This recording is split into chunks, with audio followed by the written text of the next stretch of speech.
السلام علیکم ورحمۃ اللہ وبرکاتہ۔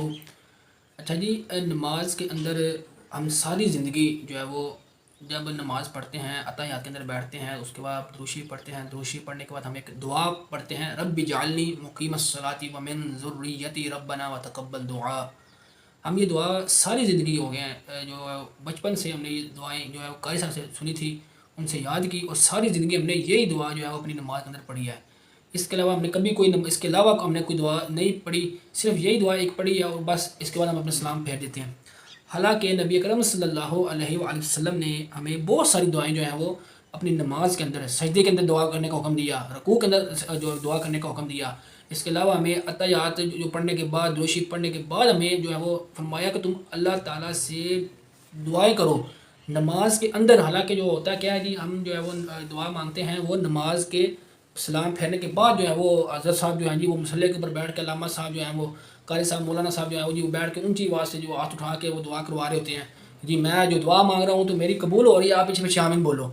تو ایسا نہیں ہے، یہی بھی جو ایک سمجھ لیں بدعت ہے، جو نبی اکرم صلی اللہ علیہ وسلم نے یہ کام نہیں کیا۔ نبی اکرم نے تو صلی اللہ علیہ وآلہ وسلم نے تو جو ہے وہ فرمایا کہ تم اپنے بیٹھ کے وہاں پر سلام پھیرنے کے بعد اپنے ذکر کرو، اذکار کرو، اور اپنی دعائیں خود ذاتی طور پر، انفرادی طور پر آپ اپنی دعائیں کرو۔ تو یہ یہاں پر جو ہے جی وہ معاملہ ہی الٹ ہو گیا، حضرت صاحب بیٹھ کے دعا کرواتے ہیں اور وہ باقی سارے پیچھے آمین آمین، اور حضرت صاحب آمین ثم آمین یا رب العالمین۔ کیا پڑھا کوئی سمجھ نہیں، نہ ان کو خود پتہ ہے اور نہ جو پیچھے نمازی بیٹھے ہوئے ہیں، جو جنہوں نے بڑا چڑھا کے آگے انہوں نے بٹھایا ہوا ہے، نہ ان کو پتہ ہے اس نے کیا بولا ہے اور کیا مانگا اللہ سے۔ تو بس انہوں نے آمین بول دیا، آمین آمین آمین کر کے ہاتھ پھیرے اور وہ جا رہے ہیں۔ اس لیے اس سے تو بہتر ہے بندہ دعا مانگے ہی نا، ٹھیک ہے جی، کیونکہ یہ مذاق بنایا جا رہا ہے۔ تو ایسی صورت میں آپ نے جو ہے وہ دعا اپنی خود ذاتی طور پر مانگنی ہے، انفرادی طور پر مانگنی ہے، کسی کے ساتھ مل کے آپ دعا نہیں مانگنی۔ تو نبی اکرم صلی اللہ علیہ وآلہ وسلم نے جو ہمیں ایک دعا تعلیم فرمائی، اس کا حکم دیا اس کو پڑھنے کا، کہ نماز کے اندر تم اس دعا کو لازمی پڑھا کرو۔ وہ دعا کون سی ہے؟ فرمایا اللہم انی اعوذ بک من عذاب القبر ومن عذاب النار ومن فتنة المحیا والممات ومن فتنة المسیح الدجال۔ اس کا ترجمہ کیا ہے؟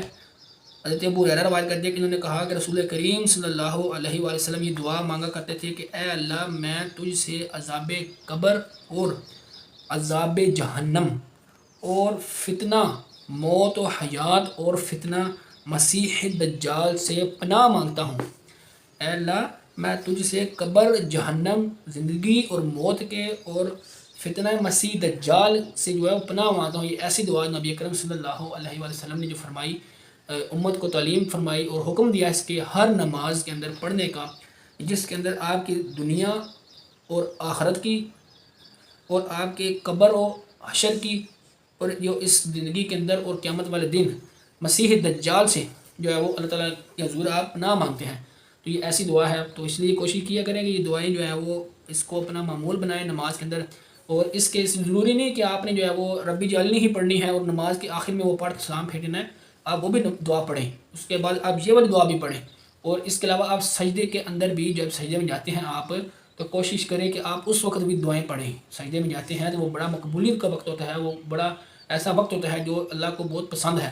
اس لیے جب سجدے کے اندر جائیں تو آپ جو دعائیں آپ نماز کے باہر مانگتے ہیں وہ دعائیں آپ اپنی نماز کے اندر، سجدے کے اندر مانگیں، رکوع کے اندر مانگیں۔ آپ جو ہے وہ عطایات پڑھنے کے بعد جو ہے وہ دروشی پڑھنے کے بعد آپ بے شک جتنی دیر مرضی بیٹھ کر آپ 5 منٹ، 7 منٹ، 10 منٹ تک بے شک آپ وہ اپنی نماز کو سلام اس وقت تک نہ پھیریں جب تک آپ کا جی بھر نہ جائے دعائیں مانگ مانگ کر۔